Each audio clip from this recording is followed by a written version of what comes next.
What exactly determines which elements a Mortal Kombat character can use and to what degree? Is there some underlying logic behind it, or is it all completely random? This is a pretty good question that I recently got, and I'm gonna list a bunch of factors that I think go into this. The first one being genetics. Now, genetics are by far the biggest factor. This is incontrovertible, as we have an entire sub-race that passed down their genetic potential to control ice through countless generations, and even went cross-species, since the original cryomancers were some very ancient, poorly researched outworld race. Aren't cryomancers from Edenia that crossbred with Earthrealmers and passed down their gifts to human descendants? The genetics argument is further reinforced by the fact that these descendants can only control ice, not water, not steam, just ice, which implies that these water practitioner ancestors specialized in manipulating ice, perhaps due to a cold native climate, and passed down these skills to a newer generation who did the same, then passed it on to the next generation who did the same with the next, till at some point much later down the evolutionary tree, ice manipulation became second nature and no longer had to be unlocked by way of grueling, rigorous training the way you would unlock an entirely separate element from scratch. This is all further reinforced by the fact that both Lin Kuei brothers have ice powers, which means their father probably had them too, which also lends credence to the popular theory that Frost is actually related to the Sub-Zeros as well, which makes sense. You don't see any other cryomancer descendants running around. Another example of genetics is Taven and Dagon, the demigod sons who both inherited pyrokinesis from their mother's side, a fire sorceress. Sindel employs air and illusion and passed down one of these to each of her daughters. Cassie Cage inherited shadow abilities from her father. Rain is the half-god son of Argus, but not of Delia, which could imply that Argus was a water user. Most of the Shokan have some kind of fire ability. A subset of Zaterrans evolved the ability to copy abilities. Takeda inherited telepathy, but not telekinesis from Kenshi. Kotal's entire race sports considerable blood powers, and Kira rather eerily implies that she has some ties to Sonya since she inherited her pink cootie dust kiss. And Kano's knives, which is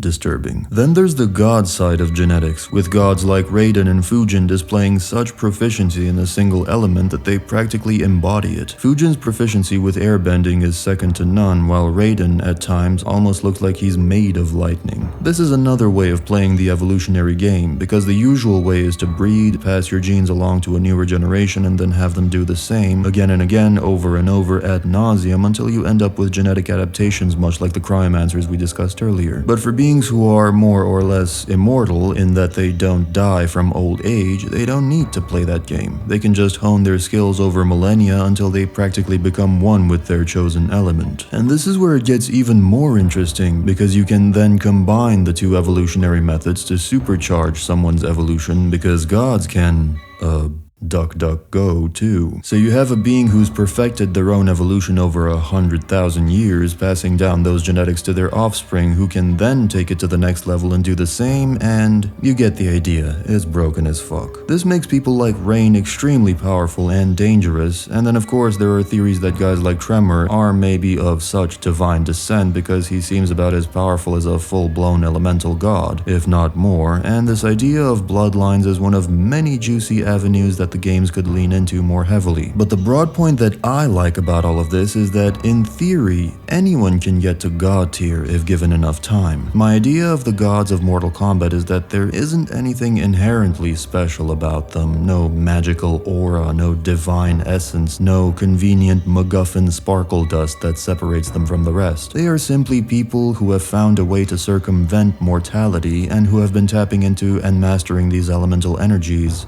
for a long time. I've long talked about how Shinnok's main weapon should be words, not fists, and how he should make an impact through the revelations and shocking plot twists he communicates to the player, and perhaps this could be one of them. In any case, this is one of the advantages of having a streamlined magic system, because it unifies everything into one monumental story thread and brings it all full circle. Turns out gods and mortals are both tapping into the same well of energy. Some have just grinded way more than others. It also helps to explain explain what has long been considered a gaping plot hole, namely that a puny human can defeat a god, but it also breeds some questions like why is Liu Kang, the regular one, not the demigod version, so powerful? Why is he such a prodigy? Why is his fire proficiency so impressive, and why is he consistently able to beat sorcerers, half-dragons, and godlike figures? You know, we balk at Cassie defeating Shinnok, rightfully so, but when you really think about it, Liu Kang is kind of in the same ballpark. The only difference is he had multiple games to prove his talents and get us used to the idea of him beating everyone. I'm surprised this question isn't asked more often, and I think it has partly to do with MK95 confusing everyone that Liu Kang is the descendant of the great Kung Lao, when in reality, that's just the movie version of the character, and the game version has absolutely no connection to Kung Lao's ancestor. So either Liu Kang is some kind of random anomaly, or there's something more at play, something conspiratorial, another intimation Shinnok could sucker punch us with. Quick side note on Raiden and Shao Kahn. This whole elemental specialization thing ends up being a cool, low-key way to enhance the rivalry between these two. Whether overtly or subtly, these two characters are consistently portrayed as rivals and opposites, and the elemental thing is another subtle way to communicate that, because Raiden specialized in a single element, while Shao is a hodgepodge of different elements like soul, force, shadow, probably decent at blood too since he created Scarlet, or taught her if you prefer the MK11 retcon. So it's just a cool way to highlight the differences between them, how Raiden put all his chips in this one element, while Shao scrambled to learn and use every technique, trick, cheat code, and exploit he could find. Raiden devoting himself to that one element and role of protector of Earthrealm along with it could also symbolize his unwavering faith in the gods as opposed to Shao's boundless skepticism and hatred of them, but I'm getting too rambly for my own good. So what other factors influence a person's elemental predilections? Well, there's plenty of evidence to suggest that a fighter's personality also affects their elemental proficiency.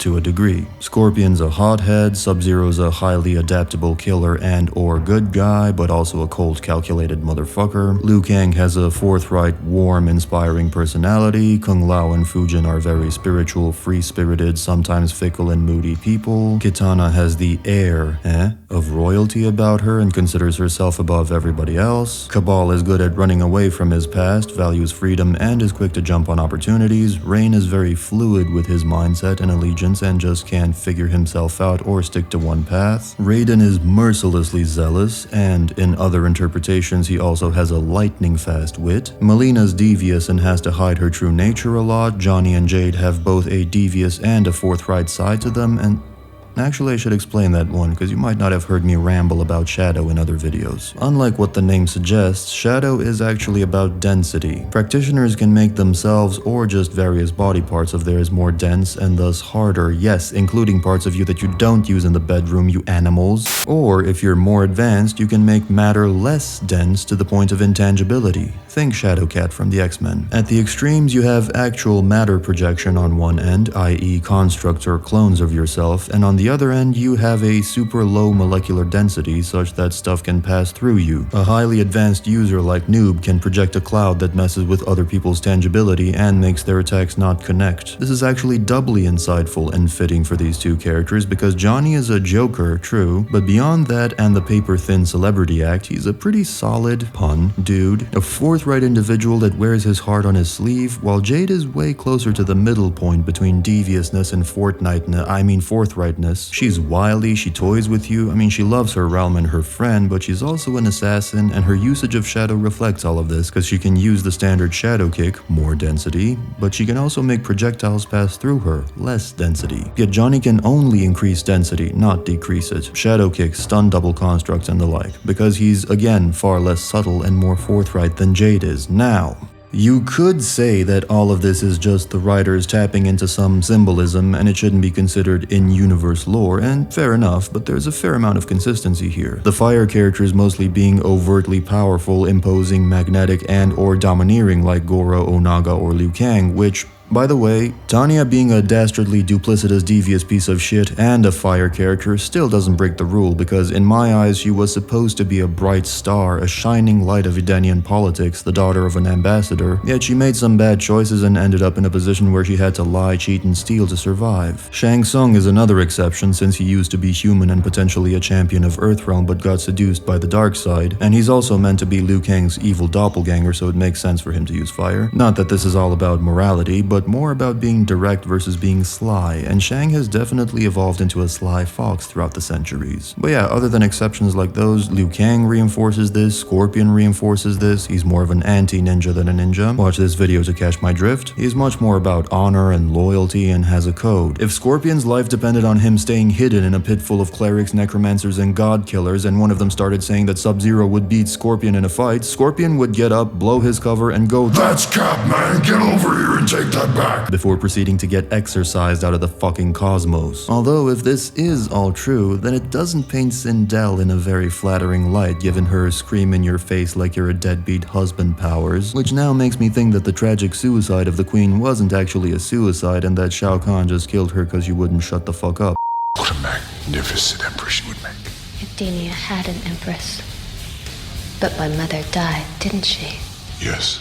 Speaking of old Skullhead, resurrections also seem to have sometimes a profound effect on elemental ability. Scorpion had not unlocked any elemental abilities prior to his death, but his undead form is fire, bro. This could mean that his latent fire abilities got unlocked through his rebirth, or it could just mean that he got imbued with hellfire due to the specific plane of hell he got sent to and the manner of his death, which I always kinda lean toward that explanation because I like the idea of his fire being a cut above everyone else's. But even if we go with this explanation, it's still fire manipulation, so the skill is the same. And Bi-Han lends further credence to the nether realm leveling you up theory, since when he got killed and sent there, he went from being an ice user, which you could define as a waterbender with an earthbender mentality, to becoming a shadow user, which is a combination of water and earth. Watch this and this for more information. I want a full essay on the topic on my desk by Monday. Basically, because ice is water in a solid form, the idea is that ice users have some latent earth ability in them that they don't necessarily actively tap into, but that nonetheless helps them to manipulate ice, which is something we never see water users like Rain do, so it clearly requires a very specific skill set. Cetrion can do it a little bit, but she's a freaking elder god. At any rate, Bi-Han didn't become just a shadow user, he became the shadow user, able to create fully autonomous Kagebunshin no jutsus, as well as being able to reduce matter density like Jade. The revenants from MK9/X don't really count since they were brought back by an outside force just as they were in life verbatim, didn't do anything, and are generally just a waste of space. Fuck you, MKX. But anyone who dies and manages to claw their way back from the Netherrealm on their own goes through a dramatic transformation. Scorpion, Sub-Zero, Draman, undead Liu Kang from the 3D era again doesn't count because he was just a soulless corpse reanimated by Raiden. So in a nutshell, spending your vacation in the Netherrealm can give you a significant boost to your elemental proficiencies at the price of forever violating the sanctity of your soul, but souls are overrated anyway, so book a trip today.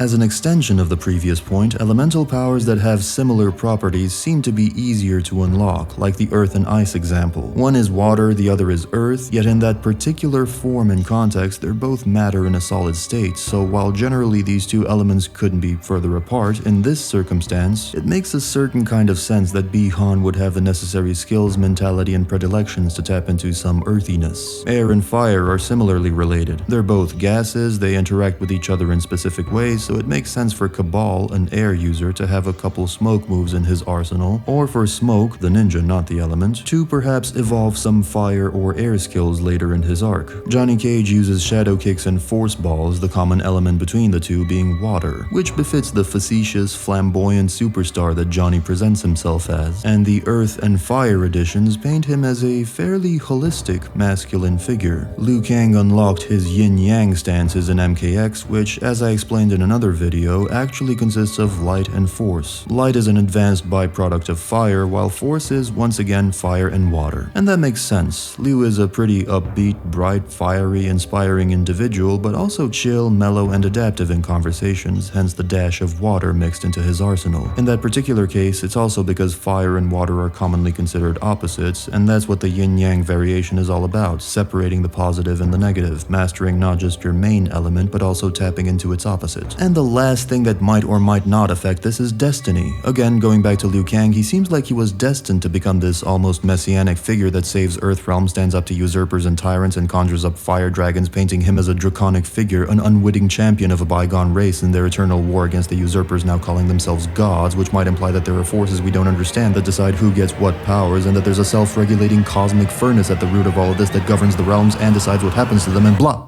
World-building brain rot aside, this was a fun question to tackle. I had assumed all of this stuff in my head, but never actually talked about it, something I realized when I got asked about this topic in the comments, so thanks for that. But this all now breeds another question. What exactly are these elemental powers? Where do they come from? How can people tap into them? Is it magic?